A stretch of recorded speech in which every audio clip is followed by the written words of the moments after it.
Collider Movie Talk for movie fans. I'm your host, Natasha Martinez, and this is the daily show where we give you all the latest news in the world of movies, plus some insight into what it all means. Joining us today is Mark Ellis.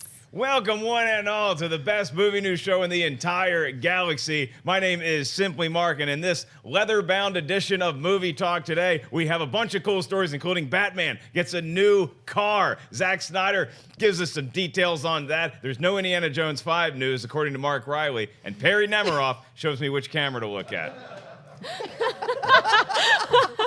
Going in hot. We're glad you finally got that. Also joining us I looked is at Jon 9 Schnepp. different cameras. There were 9 different cameras in the studio.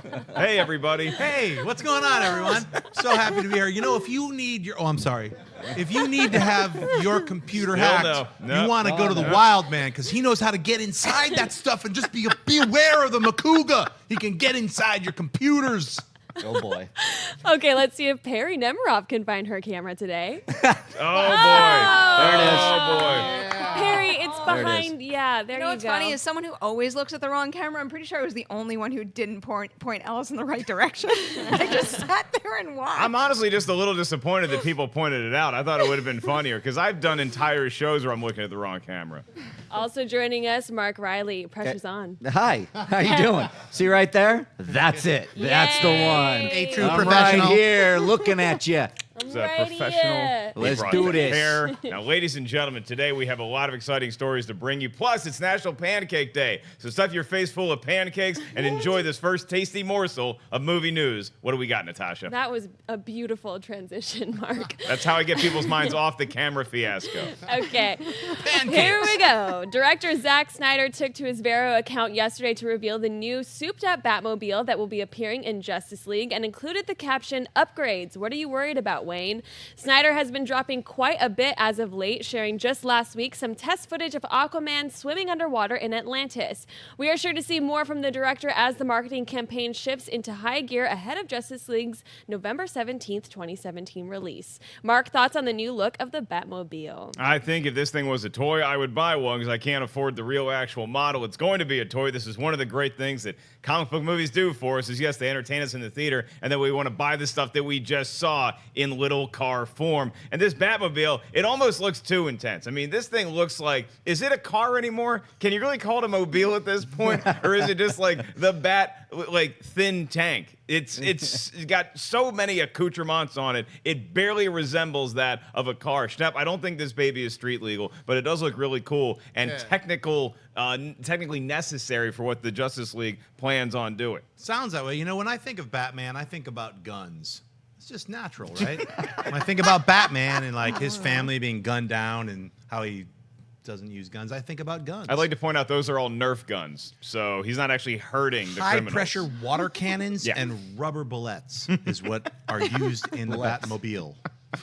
Is it too much weaponry for what Batman is about? It's hard to tell because we haven't seen Justice League. So if he is indeed, had to, jack up the Batmobile to fight parademons and creatures from another dimension, maybe he actually needs to use those Nerf guns. So it's hard to tell. It looks monstrous. It looks mean. It looks like a giant tank that's ready to take out someone else's army. So Perri, Schnepp brings up a great point, is that this new Batman isn't afraid of killing people if he needs to. This new car that he has reflects that new mindset. Well, most Batmobiles and Bat vehicles do have a lot of weaponry on them. And in other movies, I think he just uses it to kind of blast down walls so the actual mobile can get through things. So I don't know if he's going to be doing so much killing, but I was reading a quote from Ben Affleck where he's talking about the suits, and one of the quotes was saying that there's 2 suits in Justice League, one that we've seen before, and then the other one that he creates because of the nature of his mission. If the changes to this Batmobile are because of the nature of his mission, fine by me. Looks cool. Reilly, I like that this looks like he put it together in a chop shop, that this isn't like the fancy Batmobile that he took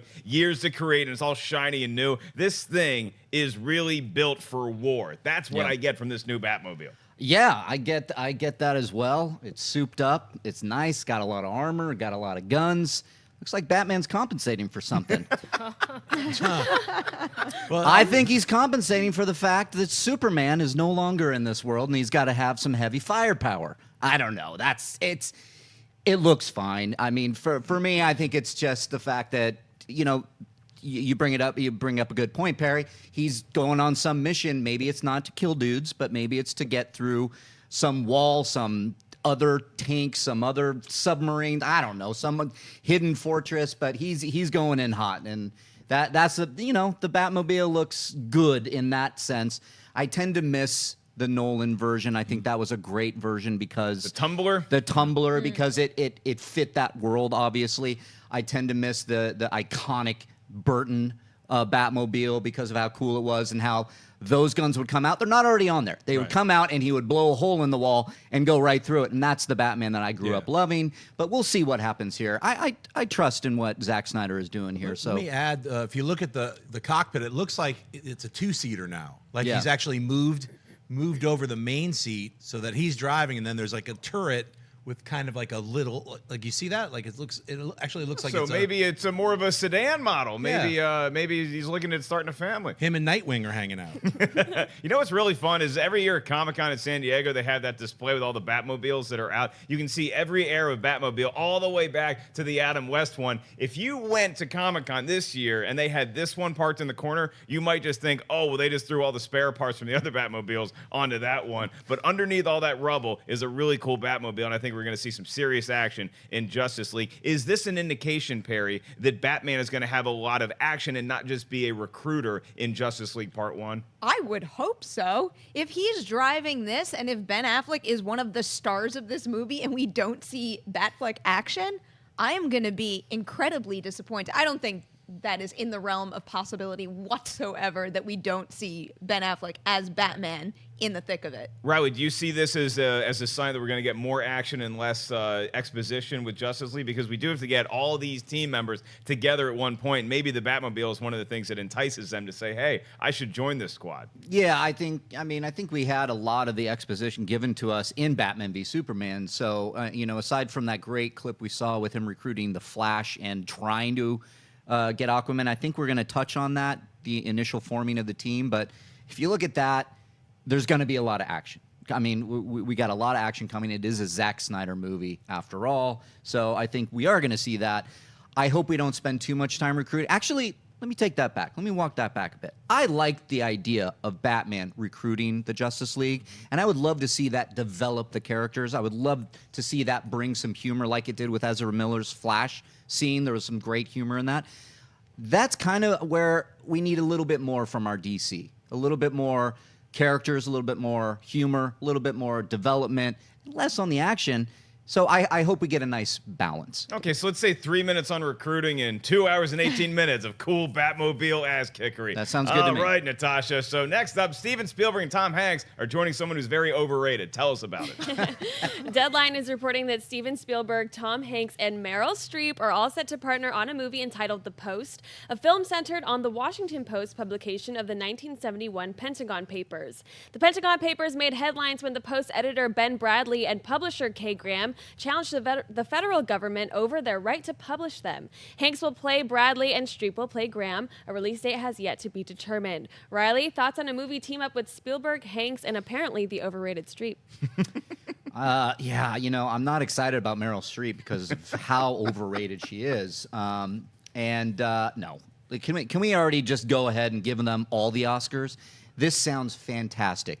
I want to see a Steven Spielberg movie with Tom Hanks and Meryl Streep. Already, that's like the Trinity right there. I can't believe when I saw this news, this was a main topic for me. This was a lead story for me. This is something that I am so excited to get behind because we have a period piece set in the Vietnam era, the Pentagon Papers, with Steven Spielberg.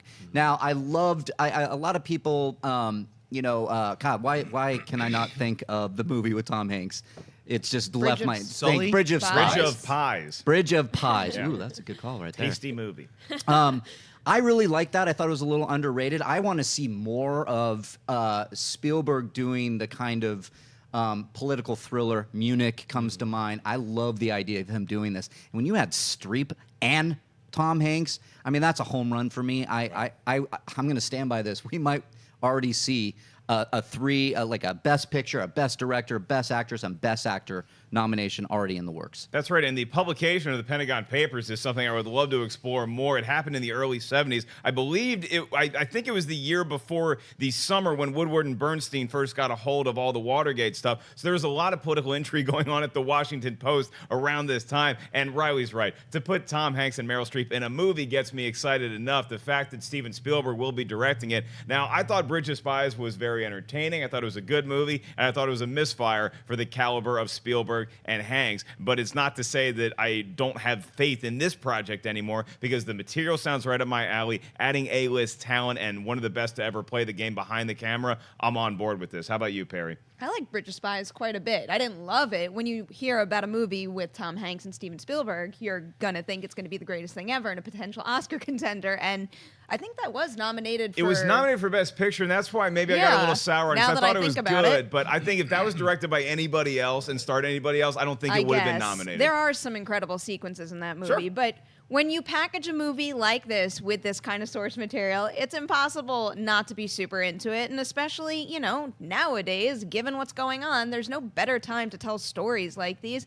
And, you know, we're still not all that far away from the movie Spotlight coming out. This is a very Spotlight feel to it. I think this has a lot of potential. The only thing I'm concerned about, because now the news broke, I'm kind of excited about it, is Steven Spielberg has a lot on his plate. I don't know when he's going to get to making this one, but I hope it's soon. Well, the good news, Schnepp, about this story is that, as I'm seeing in the show notes right now, thanks to this handsome head of hair over there, is that Spielberg is currently in post-production on Ready Player One. That's right. Oh, yeah. That's right. Alternative facts. Ready Player One has not actually ever been shot. It's not being made. It's not in post. That's the alternative facts. This movie itself we're talking about doesn't exist at all. In this new realm, in this new realm that you we just live created. In. But the Washington Post, a fake news site, back in the 1970s, actually did real reporting, and so I'm really happy to see that we can go back in the past and maybe learn from it and see what real reporting was about and what the newswomen of the day were doing and what they're still doing now. So I think it's more relevant now than ever before to go back into the past and say, look, this is what reporting has always been about, and sometimes you have to buck the government if it's corrupt. That's right. And you know, when you talk about, like Perri brought up Spotlight, there's something so intriguing about watching a movie following reporters on the trail of something. Yep. Once they get a scent, it's the same thing if you have a buddy cop movie, they're on the trail of a killer. They know that there's a hot scoop, if you will, somewhere going on deep inside the Pentagon. To see Tom Hanks and Meryl Streep be the ones that help dig it out, this is getting me really jacked all of a sudden. Okay, well, speaking of jacked. Hot scoop. Huh? Is that something that you smell in your alternate universe? Yes. Well, actually, there's an alternate universe with a place called Skull Island, and we're pretty excited about it. Tell us more about what's coming out in theaters this weekend, Natasha. Okay, Kong Skull Island, a secret government organization, mounts an expedition to Skull Island, an uncharted territory in the Pacific. Led by an explorer played by John Goodman and a lieutenant colonel played by Samuel L. Jackson, the group recruits a disillusioned soldier played by Tom Hiddleston and a photojournalist played by Brie Larson to investigate the island's peculiar seismic activity. But once there, they discover that Skull Island is home to a gigantic ape called King Kong and finds himself caught up in the ongoing war between the beast and the area's indigenous predators. Well, if you know a few things about me, you know I love carrots, you know I'm great at Tetris, and I love me some King Kong action. I love the 33 version. The 76 one is awesome to watch. Jessica Lange in her prime and Jeff Bridges with a beard. I saw King Kong Lives. I think it might have been the first movie I ever saw in the theater way back in 1987. Thank you. Mecha Kong. And then Peter Jackson's King Kong, I got so jacked to see in the theater, and it was a fun theater experience. Didn't think the movie was great, but here we get a new spin on Kong Skull Island. That's why I think people should be excited to see this baby in theaters, is because we've never seen this story told, and it's not a standalone tale. If you saw Godzilla from a couple years ago and you see this show on a regular basis, you know there's been a lot of incantations of having these two creatures at some point unite. So if this takes place in the same world as Godzilla, you know it's time to buckle your seatbelt. Mark Reilly, have you seen Kong Skull Island? No, I have not, Mark Are you Ellis. going to see Kong Skull Island? I am seeing it this Friday. I have my tickets. Good I man. am so excited because, as you know from my work on Collider Nightmares, anything that has to do with giant creatures that can possibly eat you, that is my jam. I am going to see this. I can't wait. I love Godzilla. I do not understand the hate that Godzilla got. I think it was a fantastic movie that set up a new universe that we were going to further with Kong Skull Island. I love the idea of connecting. One of my favorite movies growing up was the original King Kong versus Godzilla. Oh, yeah. And it just, that brings back such nostalgia for me. So I'm excited to see this, to set up the new universe, to set up Godzilla 2, and then Godzilla versus King Kong. Sign me up, man. Perry, on the level of primate starring movies, on a scale of Dunstan checks in to the original King Kong, Oh, where does boy. this one hit on your radar? I used to love Dunstan checks in. It's a monkey. don't He ask doesn't me- belong in a Don't hotel. ask me How to about put it Ed? on that scale. Ed with Matt LeBlanc. Ed yeah. with Matt LeBlanc. I've seen Kong Skull Island, and I think it's likely that I will see it again. It didn't really meet my expectations.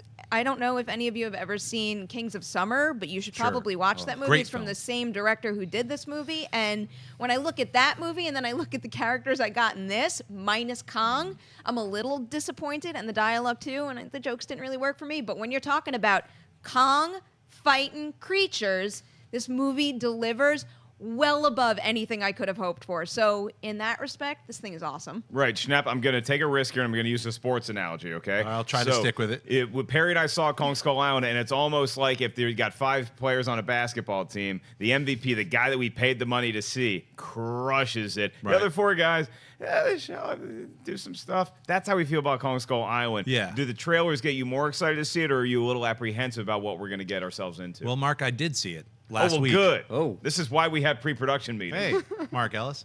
I actually really enjoyed it. I agree with everything Perry just said. But even with that being said, it's such a fun film. It's literally it's not summer yet, but it feels like it's the first summer movie because, yeah, Brie Larson's a photographer. It's like Vicky Vale. Oh, the Cordo Maltese. Throw it away. It doesn't matter. Oh, Tom Hiddleston. I'm a tracker. Who cares? Let's get to that ape. Let's get to the action. Skull hunters, those weird lizard creatures. I mean, everything, once they get to the island, which is really quickly, no spoilers. You already saw the trailers. There's a giant ape involved, and there's a lot of madness. It's so much fun that every time Kong is on screen, it's electric. And Nice. luckily for us as the movie-going public, it's a lot. And there's a lot of good development with Kong. I felt like you got to stick around for the end credits. There's a little teaser at the very end. So you got to sit through all of that music and all of the special effects people worked on it to get to that little flavor nugget. But for me, I really enjoyed it. Yes, a lot of the characters I could care less about. They were disposable. They were literally a delivery system to get to Kong. Like all the humans were a drug, delivery system that you just inject to get to King Kong. I got and it. was worth So it. it's not a sports reference anymore. Now it's like all the humans in this movie, they're like the celery that you just dip in ranch to get some of that sweet, sweet ranch dressing in your mouth. Yeah. Kong is the ranch dressing. Yes, the characters are thinly felt mechanisms, I guess. Some of the jokes don't work. The dialogue sometimes gets to a level of like sci-fi Sharknado. But overall, I think you can follow this story. You can enjoy the movie. Once you get to Kong, it's fantastic. And I'll say this too. The mythology that they build around not just Kong, but Skull Island in itself really adds to the overall franchise Yes. that hopefully has a bedrock of a foundation right now. Natasha, are you excited to see Kong Skull Island? Is that in your wheelhouse? So excited. I'm with Reilly. I'm just waiting to see monsters and creatures fighting each other. I could care less about Tom Hiddleston and Brie Larson and all those other people.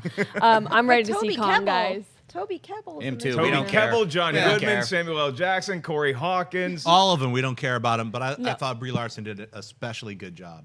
Nice. All right. Well, he buys Brie Larson, and I will now buy the fact that we're starting buy or sell. This is the part of the show. Natasha's going to give us a premise. We say whether we buy it or sell it, and then we quabble. Quabbling. Okay, quabbling is about to start. Deadline reports that Sony has purchased the spec script entitled Marian, setting Margot Robbie to star. Scripted by newcomer Pete Berry, the project is described as Braveheart meets Game of Thrones and centers around the character of Marian, who witnesses Robin Hood dying before her eyes, after which she picks up the mantle of Robin Hood in order to lead her people into a pivotal war that will decide the fate of the kingdom. A release date has not been set. Schnepp, buy or sell a Marian spin-off movie starring Margot Robbie? I buy the strange Photoshop skills of Ray Aura. And I'm like, where did you hand select that picture? Is that really the background? I guess maybe it is. I don't know. That might just be like a headshot she took like 5 years ago. Yeah, it looks like, it's just an odd picture, but I guess he was like sort of like it's kind of Marian-esque. I I could feel see like- Ray kind of digging that. Like, yeah. I feel that's Prince of Thieves. And with Margot Robbie's, that's a fun game actually. It's like where is the source material coming from with the photoshopped head? No, that's a high school senior pose right there. They just take you out in the woods, shoot a couple shots. Hey, I'm going to college. I'm in the woods. Don't look into camera. Look a little bit off camera, because that way you're looking like a little more introspective. Anyway, I buy this. I think it's a cool idea to see Robin Hood as a female character. So it's called Marian, but she takes on the mantle of Robin Hood. So I like the spin that they're going to be putting on. I hope it comes out literally around the same month that the other Robin Hood comes out. So you get the dueling Robin Hoods. So yeah, I'm going to buy it. A great Canadian once said, "Look into my eyes, you will see what you mean to me, or what this movie may not mean to me," as the case may be, Bryan Adams. I am going to buy this ever so slightly, and the reason why I'm buying it is for what Schnepp pointed out, is that if you just told me that Margot Robbie is going to be in a spinoff of a Maid Marian-style movie, I don't really care about that character that much. However, if she's already been with Robin Hood, and they've already been necking and been canoodling, and Robin maybe saved her at some other point, then Robin Hood dies, and she has to pick up where he left off. Okay, now you got my heart racing a little bit. To see Margot Robbie in action, she can pull off any sort of role you want to see. She's already proved that in her short career thus far. I think having her in this world, I don't know that we're ready to launch another franchise. I know Ridley Scott wanted to do another Robin Hood franchise. Nothing, Perry, in the long lineage of Robin Hood movies matches up to Prince of Thieves from the early 90s. Do you think this one has potential to do it? I can't believe it, but I'm actually going to buy this. And I don't have patience for all of these competing Robin Hood ideas, especially when Sony announced that whole Robin Hood shared universe. That story broke, and I laughed at it. This, however, and normally I don't have much patience for people who are like, here's a popular thing, let's make it all women, or let's make it super dark and gritty, because that always feels like a cheap play for money to me. However, I started reading the story, and when they started to describe how they're going to turn the original on its head, I'm like, you know what? That's not a bad idea. And then I got to the part where it says, Braveheart meets Game of Thrones. Ooh. Okay. Now you have my attention. I like this idea, and I like it better than any other Robin Hood idea out there right now. Well, I think the panic that some of us may feel at this table, Reilly, is that are they going to try to set up another shared universe? Are we going to get multiple, thieves and merry men and evil princes and stuff like that? Or can we just have a standalone Marian movie? What say you? Well, I hope we can just have a standalone Marian movie, because like you guys, I will buy this concept. I'm getting pretty tired of all the Robin Hood movies. So like you, Perry, when I read this and I hear that Robin Hood is actually killed before her eyes and she picks up the mantle of Robin Hood, that's fresh. I like that. Then I go, Braveheart meets Game of Thrones. Yeah, sounds good to me. I want that. Now I want to see, who are we going to get to direct this? I know it's Sony. I know that Amy Pascal is a bidding war for this script, so that sounds good. When studios are bidding for these scripts, it's a good script. So that fills me with a lot of confidence. I like that Margot Robbie is coming in and producing this. She's getting very active in producing. She's going to produce Gotham City Siren. She's coming back as Harley Quinn. She was fantastic in Wolf of Wall Street. We all know this. She was great as Harley Quinn. So this is very, very exciting. I don't need a shared universe. Can we stop with that? We don't need a shared universe Reilly, for everything. You don't want to see a Little John, Where Are My Cookies? Sure. Or just spin off all the characters. Yeah. I mean, that's what's getting so confusing. We have another movie coming with, Jamie Foxx and Taron Egerton. One from the future. Yeah, there's a Robin Hood in the future. I mean, look, just give me this. This sounds great. Kind of can just exist on its own. Give a great showcase for Margot Robbie. Get some gritty action.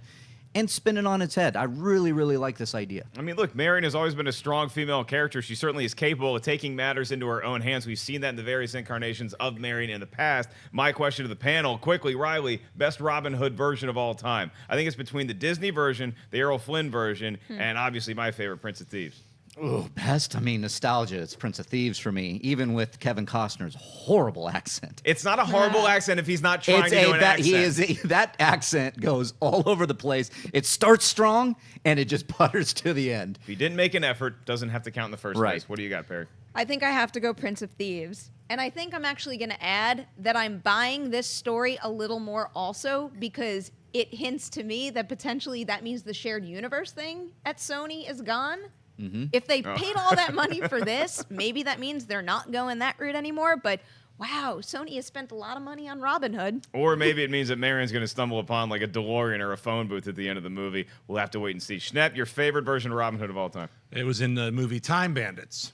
Robin Hood. Steals from the rich. Yeah. All right, little write-in Nice. candidate there. Yes. I like that. Thank you for that. What's up next, Natasha? Dean Israelite's modern take on the Power Rangers movie is just around the corner, and to continue its marketing blitz, Lionsgate has revealed the film's first clip showing how the title teens stumble upon Zordon's command center. Starring Naomi Scott, Becky G, Ludi Lin, RJ Kyler, and Dacre Montgomery, with Bryan Cranston and Elizabeth Banks, Power Rangers opens in theaters on March 24th.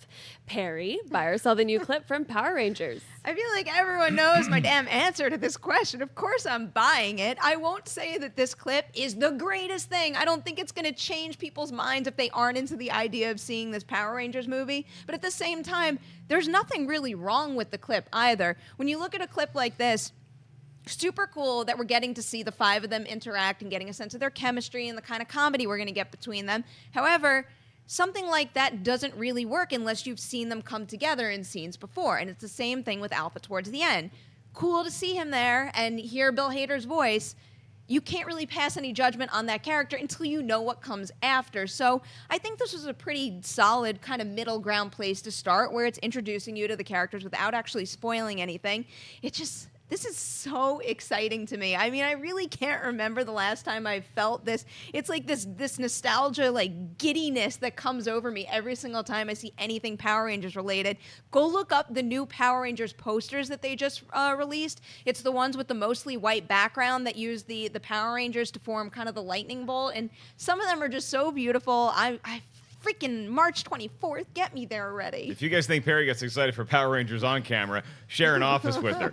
She's excited about this. But I'll tell you this, Perry, I think this clip did a good job of selling the movie without giving away anything. It was a nice entry point for the clip. We got to see a little bit of our Rangers, but we didn't get anything spoiled for us. This is how movie companies should release promo clips. I'm not a huge fan of them doing it in the first place. Like, hey, we've had 9 trailers for this. Now here's an actual quick shot of the movie. I don't need to see that, but I'm glad that I checked this one out as somebody who does not care about Power Rangers at all. I was in the theater seeing Logan across the street last week, and the trailer came on, and it got me excited. It did. And I don't want to say the FF word, the Fantastic Four, but it felt a lot like the trailers for Fantastic Four did. Those really good trailers. And Dean Israelite, who also did Project Almanac, which I found to be a pretty charming adventure. That did not get enough credit because it's really, I feel like because it is a teenage found footage movie, most just wrote it off before actually seeing it or giving it a fair shot. And that's a pretty good movie. And it's interesting that that's a found footage movie because I get some Chronicle shades here watching this trailer or this clip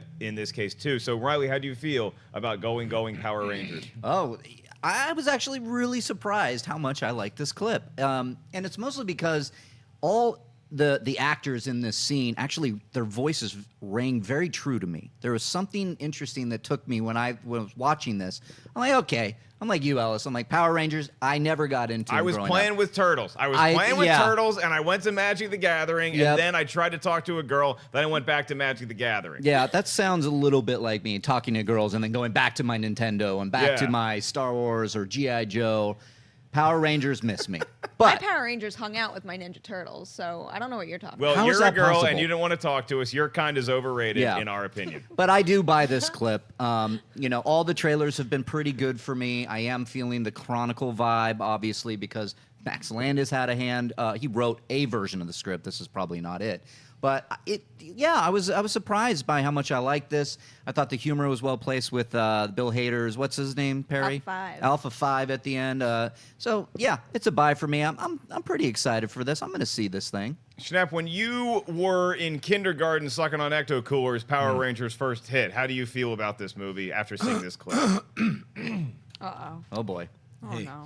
You know, John Cleese played Robin Hood in Time Bandits. I just wanted to mention that. I did actually know that. Thank Yeah, God. just I forgot to mention that earlier. Yeah. And I From actually, Monty Python. when I was at one of the movie theater, I think I saw Get Out, and they played the new trailer for War of the Planet of the Apes. Now that really got me really excited. Yeah, so the Power Rangers clip. Oh, right, Power Rangers clip. No. Right. Yeah. that's Perry, what we're- see, you know, like I'm a lot older than you. You're a youngster. I missed the Power Rangers boat entirely. I was doing drugs, drunk, hanging off a building. You were somewhere. doing what Riley and I wanted to be doing. Yeah. Trying to have We were sex. looking up to you. all kinds of stuff like that. While I think kids are playing with Power Rangers, Saban's little Power Rangers stuff that he did.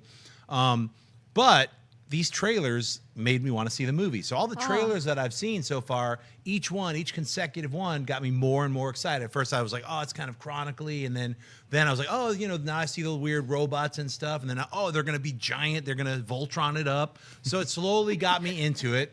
And then this clip, I'm still like, hey, I'm still in. It had a little bit of too teeny boppery for myself, but I'm still 100% in. So I still want to see the movie. I'm not selling this clip. I feel like I just passed a test or something. I was so nervous to hear your reaction. You did great. You want to go for extra credit? If there's more clips, hell yeah. No, well, let's throw it to the table over there. What did y'all think of the Power Rangers clip that was just released? Are you on Perry's train or are you on Shep's train when you don't want to see the clip as much as you just want to do drugs? I don't trust Natasha's body language right now. Well, you see, I feel like she won't guys. make eye contact with me. You see, I don't care about the Power Rangers, Uh-oh. so I didn't watch the clip. Oh, okay. Yeah, that's fine. Hasn't That's not watched bad. the clip. Yeah. That's That's all right. I didn't but watch the that's clip. like that's like Costner not attempting the British accent in the first place. There's no credit lost because he never tried in the first place to do a British accent. That's why he was John trying. Cleese gets the full credit, Costner, because you never tried it. You and your time bandits. All right, next topic. Oh wait, Wendy's not going to answer. She liked the clip. Yeah, Did you watch the I clip? want- Wendy? I want to know what. Yeah? I want to know. No, Yeah, I didn't know we Ellis. had the Wendy Ellis, cam. throw to Wendy. For extra credit. I didn't know we had the Wendy I want cam my on. The extra Wendy cam credit. is I'm a up nerd. for Yes. operation. And Wendy Wendy's a cam. Power It's Rangers working. fan. No, I liked it. I actually, I'm still holding out hopes that it could be terrible, but I'm thinking that I'm gonna enjoy it. Jury's still out on Alpha 5. I'm looking at that picture behind Perry's head. I'm still not liking it. It still looks like a little pervy little robot to me. But What makes him pervy? I don't know. He just looks pervy. Like the first time he's like, look at me, I'm a robot. I don't know. Wendy, can I be honest with you? Most robots that you great. come across are going to be pervy, okay? What do most humans do with cell phones? You don't call people or text people. You take pictures of inappropriate items and you send it to somebody else. That's what technology does. It's pervy by nature. Yeah, the robot looks like right out of the Heavy Metal movie when they were like doing lines of cocaine. That's the robot right there. Heavy metal midnight. Yeah. Next Call topic. Okay.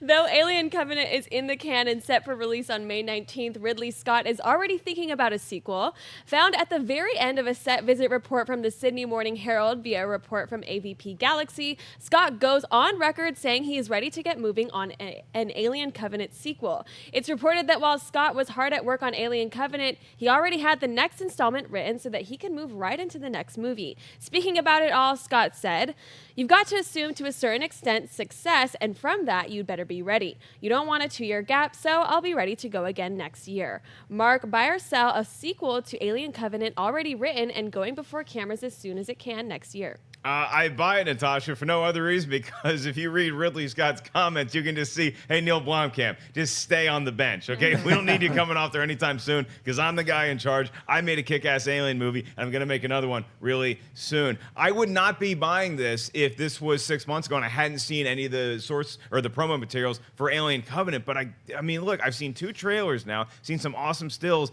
It looks like they got the vibe right. There's going to be a horror element. There's going to be an action element. Obviously, science fiction. Are doctors having too much sex in outer space? Yes, they still are. But having these aliens and the xenomorph back to prominence, banging their head on the windshield, everything I've seen from this movie gets me excited, not just for this film. So this is not a Margot Robbie Marian situation where I want to see a one-off and then we don't need to worry about it again. Here, I want to see this franchise come back to prominence, and Ridley Scott, if these trailers are any indication, is the guy to do it. Reilly, how feel you? Oh, big buy. Big buy. Again, see previous answer with Kong Skull Island. Put monsters in space eating people, and I'm in. With 2 mouths, not one. With two mouths. Yeah, you get a bonus mouth for the price of one. That's right. Alien is one of my favorite franchises. Even when we got into the ridiculousness of Alien 3, I still see its merits. That's a Fincher movie. That was the birth of Fincher getting his sea legs for directing. I really like that movie. Guilty movie pleasure is Alien Resurrection. I didn't like the Alien Predator ones, though, because they were awful. But this, I'm excited. Now, you remember when Ridley Scott was saying there was going to be like 4 sequels? Like, at one point, he came out and said, I have like 3 sequels planned after Prometheus. It was like him and James Cameron were drinking in a bar. We're just trying to, show whose stuff was bigger. Yeah, exactly. He's like, I'm going to further connect Prometheus, do some sequels here, and then that's going to go right into Alien, 1978's Alien. Okay, so I love that idea, but he kind of pulled back a bit, it seems like. Now we have one sequel, is at least what he's saying, coming after. Of course he's thinking that far ahead.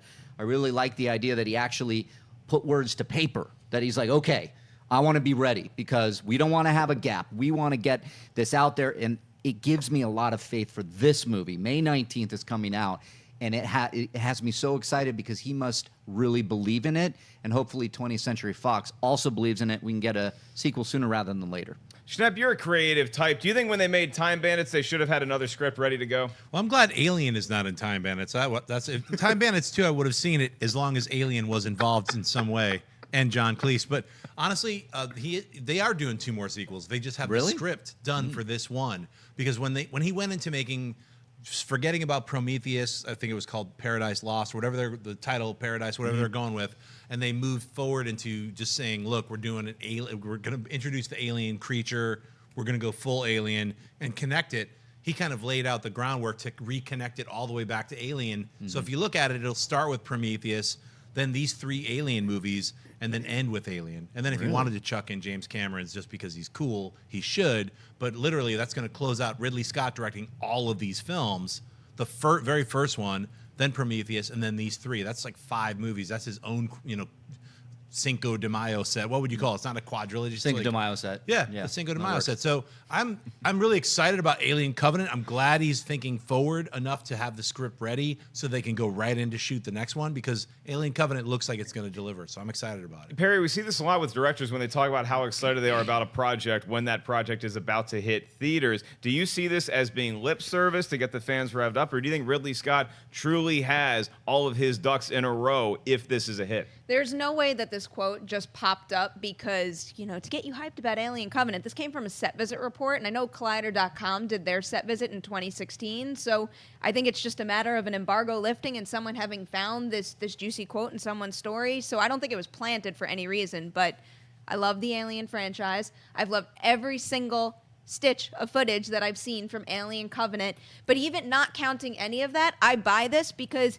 he would be stupid not to be thinking and planning for another movie. If the plan is to make more Alien movies, he should have a script. He should have a script when we're this close to a release date. So this is just smart franchise planning, so I'm going to buy it for that reason. Yeah, I mean, it's kind of the way movies get made these days anyways. If you have an idea for something and you're shooting it and you're like, oh, we really have something here that was a great franchise at a point in time, you want to be able to continue that past the next one. That's not just on the director or the writer. That's also on the studio saying, hey, we get more of these xenomorph kind of characters in films, right? So I think we're all kind of excited for Alien Covenant and whatever the future holds beyond that movie. All right, we want to remind you guys at the end of this show, we're going to be taking some live Twitter questions, courtesy of my best friend Wendy over there. You guys can tweet us right now at Collider Video. Ask something fun and inventive and fresh, and not about whether this is a Journey shirt.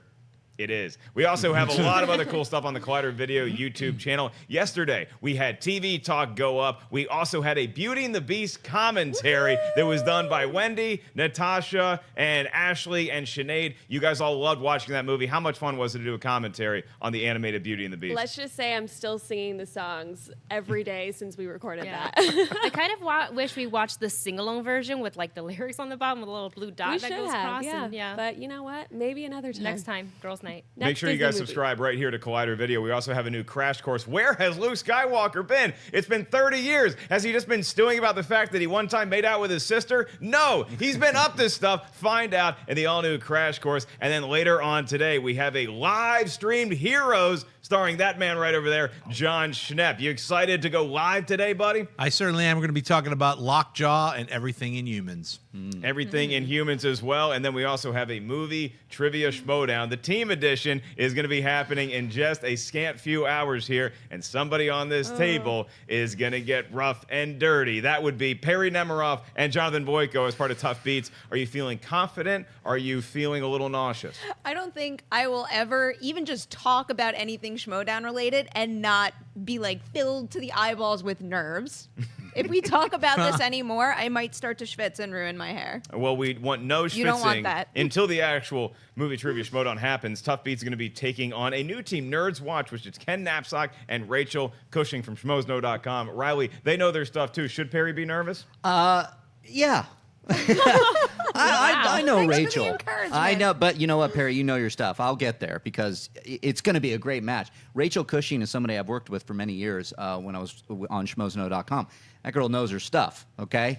Ken Knapsack, one of my dearest friends, knows his stuff as well. However, you've seen Perry, you've seen Jonathan. They know their stuff. This is going to be a good match. Look, I love Jonathan. I love Perry. I love Rachel. Nobody schwitzes like Ken Knapsack. Let's He's see a how that schwitzer. goes. Later on today, you guys can find that right here at Collider Video. And now we move on to Mailbag. Anytime you guys have a query in your mind, you can ask us. You can email us collidervideo@gmail.com. Sometimes it gets answered on this here program, other times on Mailbag, hosted by John Campia on the weekend. He's Canadian. Let's go to Natasha with our first question. Okay, Andy H. writes, with Logan being such a success, could they develop more old, aging superhero movies that pick up years later with, say, a Peter Parker, Superman, or even the Avengers? They did it with a 60-year-old Batman in Batman Beyond. Thanks for taking my question. I love this question because, look, we saw Logan, and we even got shades of In the Dark Knight Rises, which is, some of you know, I wasn't a huge fan of that movie, but seeing an older, broken-down Bruce Wayne was a very intriguing prospect to me. So, Schnepp, do you think with the run of Logan and it with such an impressive box office and critical reception, we get more aging superheroes in movies? I would think so. I think it shows a couple of things. Unafraid to take a more adult approach, go R-rated. We saw Deadpool with its success being comedic R-rated. Now Logan, obviously adult R-rated, but serious. I would love to see Kingdom Come. I know a lot of people have talked about seeing that as an animated, DC universe kind of animated thing. I would love to see them go full forward, and once they have finished Justice League 2, maybe in like 5 or 6 years, go ahead and do a Kingdom Come movie and recast everybody and do the older Superman, the older Batman, the older Wonder Woman. It's a really cool concept. If you've never checked out the comic book, check it out, Kingdom Come. Is it like the Villages situation? Like, what is their actual age in Kingdom Come? Oh, they're like in their late 50s. Okay, Yeah. all right. So it's getting to be like an Expendables kind of range. Oh yeah, no, it's definitely, and there's a lot of new superheroes, and it's like the Watchmen, but almost with the DC version of it, where it's sort of like it's epic and biblical in nature. Well, Perry, 60 is the new 40, so which older superheroes do you think we could get movies of sometime in the future? Well, Schnepp's going to give me that, and I'm going to read it. So I'm actually going to know something about that, and it would be nice. But just in general, I obviously love Logan. And when something works, you might feel the need to keep doing it over and over. I just hope it's not like a rinse, wash, repeat type thing. I just care more so that Logan was a great story that really respected all the characters and their relationships. So if superhero movies take that and run with it, I'm going to be a very happy person. Mark Reilly, you're young, you're in the prime of your life, you're healthy as a damn horse, but would you like to see older superheroes a la Logan? I would love it, and I think we could go past Kingdom Come and get a grumpy old men with Batman and Superman. A comedy set in a small town. Batman and Superman are retired, and they're going after Wonder Woman, and they go fishing, they go ice fishing, and then they get in hilarious squabbles. That would be great. With I would Burgess want that. Meredith as Jor-El. Burgess Meredith as Jor-El. That's great. We're writing this thing right now, live on Movie Talk. To be serious, though, I think it's imperative that we get a Dark Knight Returns adaptation, true adaptation. That's what I want to see.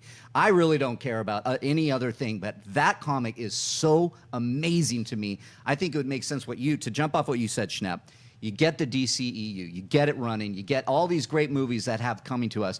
And like they did with Logan, the reason Logan works is because we had 17 years of X-Men movies, and it made complete sense to take Jackman and put him in an old man Logan. But the story dictated it. I would love to see the same thing with a Dark Knight Returns, an old Batman who comes out of retirement to kind of clean up the streets of Gotham once more, and maybe he does get into a few more squabbles with Superman. But read that comic. Actually, that's the one. Have you seen the animated version of the Dark Knight Yes, Returns? I have. I thought they did a really good job. It was a really great job, but I love my live action. I want that version on screen. I think what you're saying is that could happen if Ben Affleck sticks around long enough. Sure. In the cowl, he could either do a Dark Knight Returns or a Kingdom Come in like 5-10 years. I mean, that's the feeling that I think a lot of people got walking out of Batman v Superman: Dawn of Justice, is that we can go any number of different ways with this Batman. Obviously, we're setting up Justice League, and we need to have that shared universe. But also, this Batman has a lot of stuff in him that he needs to get out, and there's a lot of things that are going down in Metropolis, but more importantly, Gotham City, that he could be solving 10, 20 years down the road. Will we get Affleck staying in the cowl that long? Probably not. But it would be fun to see an older Batman. I would also vote for an older Punisher at some point in the future. Give us a Netflix series of like a 65-year-old Punisher. He's like just shy of Clint Eastwood in Gran Torino, where he can just sit on a porch and judge people and just maybe pick off a couple criminals. I'd be on board. Why not just Clint Eastwood, 85-year-old Punisher? Hell, you know what? Let's Do have it. Clint I would watch Eastwood. that. Clint, you available? Let's do it. We can bring back that cute orangutan from any which way you can but lose. We move on to live Twitter questions. Yeah, remember that song? Live Twitter questions is hosted by Wendy. She's been the one picking them out. So, Wendy, what is our first question in the Twitter sphere? The first one comes from Fahad Reese, who writes, "Is it true that Justice League's runtime is 3 hours, and how do you feel about it?" I find it okay. So I did some research, and it's not confirmed. It's rumored to be at 3 hours. It's rumored to be at 3 hours. I'm sure they still have some editing left to do. Now, whether that's the actual editors that want to cut it down or director Zack Snyder or the studio is like, guys, we got to shorten it a little bit. I'd be up for a 3 hour Justice League. I would totally be up for a 3 hour Justice League. Most movies I go to, I want a quick 90 minutes in and out. Even the ones I liked, like a Get Out or The Shack. I didn't see The Shack, but Beauty and the Beast. Like I like them smaller in length. However, if you're giving me Batman and you're giving me Wonder Woman, you're giving me maybe Superman and all these other superheroes together uniting, you could make that movie 6 hours, and I would be pleased as punch. What say you, Reilly? Well, I think if we've learned anything from Batman v Superman, the extended cut was a lot better for me, at least. I think that if Good that point. is if that is Zack Snyder's cut, if it's 3 hours long, then why don't you give it a shot? Give it a shot. Let's see how it works. Now, I know there will be people that argue back, or maybe the studio system will argue back, well, we can't program it in enough theaters then. It'll cut down the number of showings, therefore taking away from box office. But like I said, I don't think that matters. I think if you get a good cut and these fans want to see this, I'm with you. An epic Justice League at 3 hours? Sure, why not? Try it. Yeah, I'm really curious to actually break down the numbers and get my hands a little dirty with what can you do if your movie is 3 hours versus a tight 2 hours in theaters? Are you able to be accommodated in more theaters? Or is there space to do that if you're a movie theater chain and you really want to put this on screen? Or are you really actually handicapped with how many times you can show your movie? Perry, that's got to be a consideration from Warner Brothers. I imagine that would be, and I also imagine just, the general audience and not just people who are super into these types of things are concerned too. I wouldn't be surprised if a lot of folks out there saw a 3 hour running time on a movie and they're just like, I'll wait until I could sit 3 hours on my couch and not buy a ticket and sit in a theater where I can't take my pee breaks when I want them. That's a long really movie. good point. But for me, I don't care how long or how short that movie is, as long as the story justifies the runtime.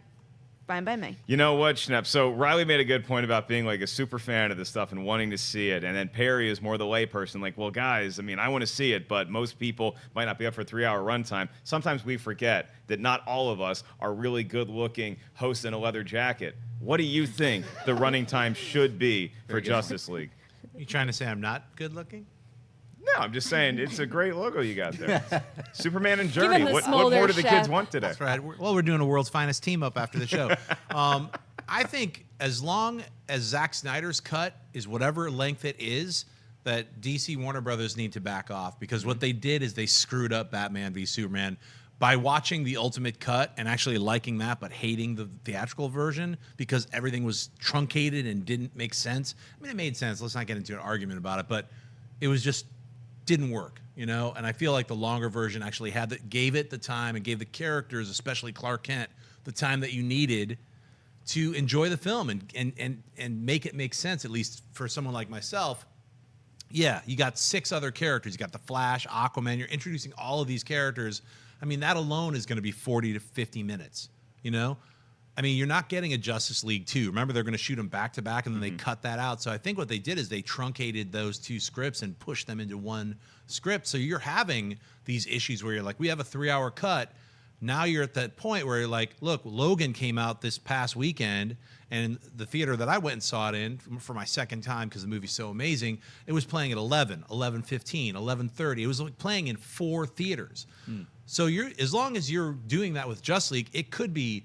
And Logan's 2 hours. I think it's 2 hours and 20 minutes, or is it 2 hours and 40 minutes? It's super long. Yeah, it's 2:20. It's 2:20. Yeah. So that didn't scare the $88 million worth of opening weekend that Logan got, because why? Everyone was talking about what a great film it is. If you ruin the film by truncating it and editing it for time, and then people come out saying it sucked and didn't make sense, you're ruining not only just the movie, but it's the desire to go see it at any length. I agree with you, but are you not ruining the desire for fans to buy the new extended cut on Blu-ray and you make your money back that way? That's my fear, is that they do truncate it to like 2 hours and 20 minutes because they know they got 40 other minutes of awesome stuff to throw at you, so you can spend more money when the Blu-ray comes out. Don't be that guy, Warner Brothers. Give us the Justice League we won in theaters and make it 9 hours, 6 of which is a Batmobile race. All right, Wendy, let's do another question.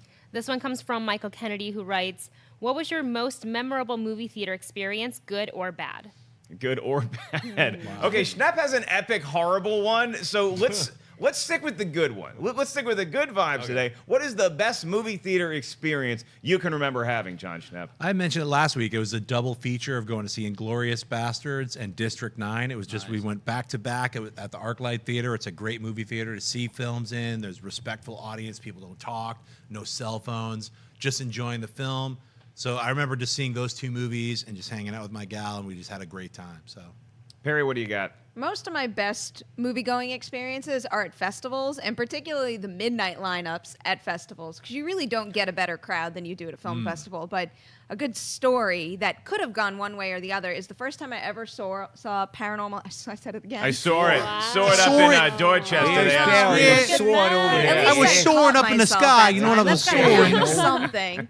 Well, when I saw Paranormal Activity for the first time, the very end, the big scare at the end, so a theater employee flickered the house lights, like the emergency house lights, and did it at just the perfect time where everybody had a reaction to what was happening on screen, but also around them. It was a very dangerous thing, because if it was a second, too soon or too late, it could have ruined the final scare, but it was just perfect timing. We were all in it together. It was great. All right, Reilly. Well, Daddy and Mommy Warbucks over here are throwing festivals and double features in our face. What is the best single screening movie you've ever seen in your life? I'm going to go simple here, and that's Jurassic Park. The original Jurassic Park. I'll always remember seeing that trailer and then getting a bunch of my buddies in high school. We were all like, we're going opening night to this. And we took up the entire row, and that thing didn't let me down, because I'm sure everybody in the world has seen Jurassic Park. You know what happens. That theater was going nuts.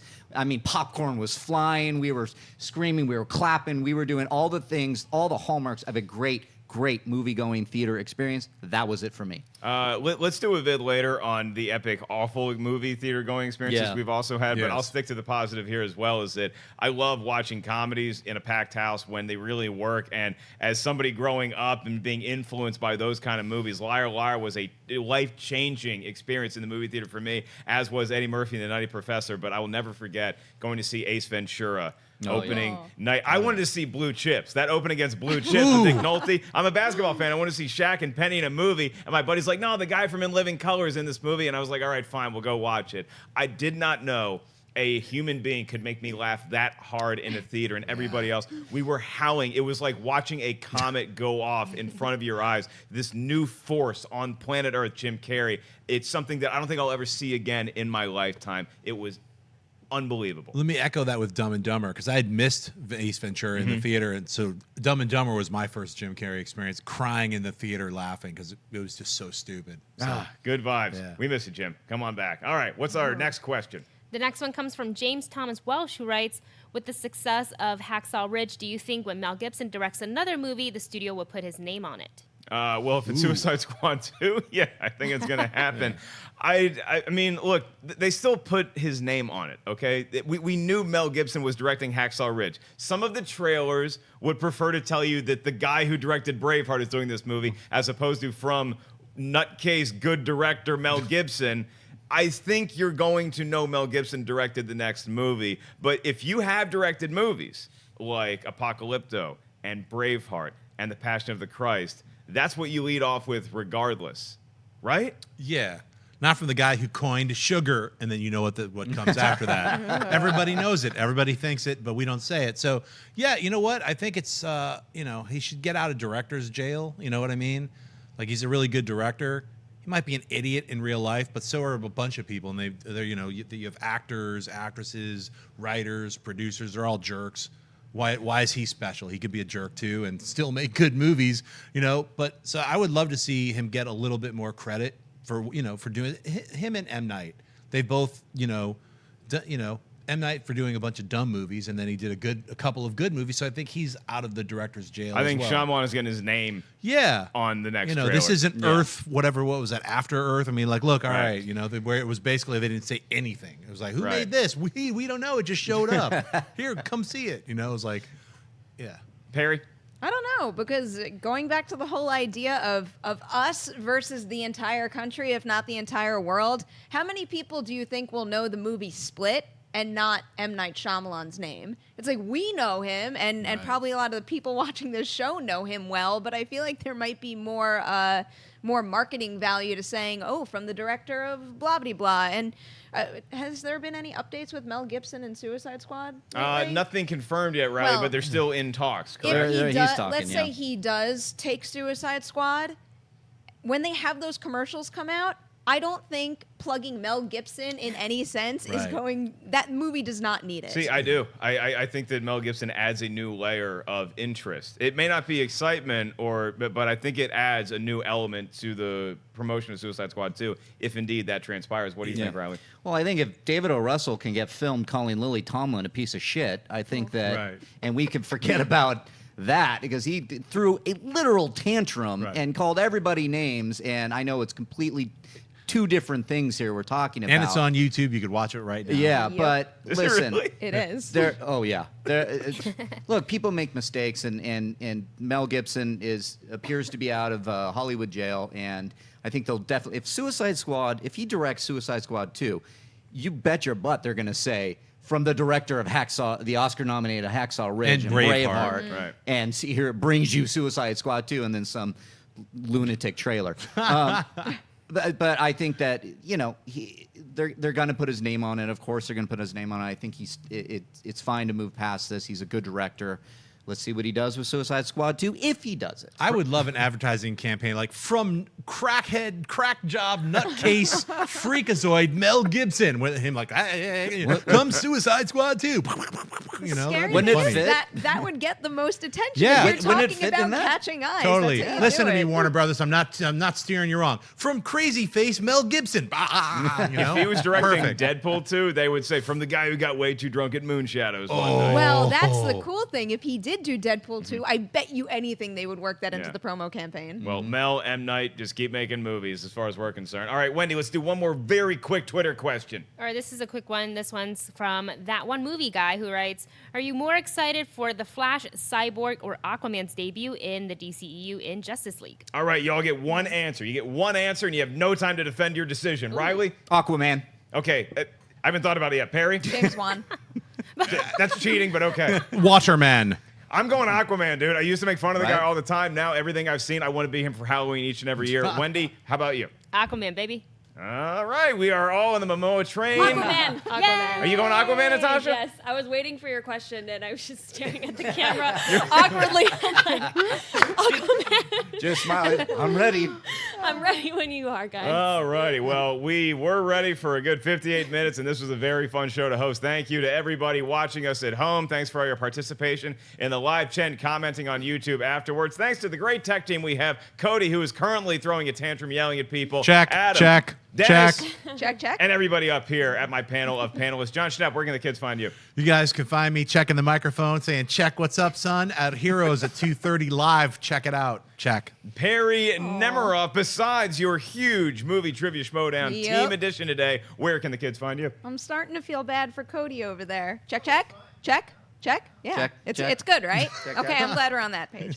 So you can find me on Twitter and Instagram at PNemroff, and then there's also Clatter Behind the Scenes every Saturday. And surprise, surprise, we got another good one planned. Oh, is it another one of Cody's tantrums? I bet it is. All right, Reilly, where can the kids find you? At Reilly Around on Twitter and Instagram, and stay tuned to this space. Collider Nightmares will be a monthly show, so you'll see me on there as soon as we get it all scheduled for you. All right. Hey. Over there, Natasha, where can everybody find you? You can find me always waiting for Mark Ellis's questions Aw, on Twitter thank and you. Instagram at NatashaLexis_. And last but definitely not least, Miss Wendy Lee, where can everybody find you? On YouTube at the Movie Couple channel, and on Twitter, Instagram, Snapchat at Wendy Lee Zaney. Also, happy birthday, Ashley Mova. Happy birthday, Mova! Happy birthday, Ashley Mova. Mova. Shoulder shake. Oh my God, there's Hey! Cody. Cody, Check. here, you want to do my plugs for me? Sure, you can find him at Mark Ellis Live. Yeah. Yeah, that works. He's doing some stand-up stuff. He's on Schmoes No Wednesday nights, and other stuff. Check. Bang up job. You can find him at The Real Cody Hall. I'm simply at Mark Ellis Live. I'll be in Milwaukee this Friday and Green Bay this Saturday telling jokes. You can get tickets on my website, markellislive.com. Thank you to everybody here. Subscribe to Collider Video. We'll see you guys tomorrow for another edition of Movie Talk. Hey guys, if you like this video, click the thumbs up button. Also, make sure you subscribe to our YouTube channel. It'll help you stay up to date with everything we've got going on here at Collider.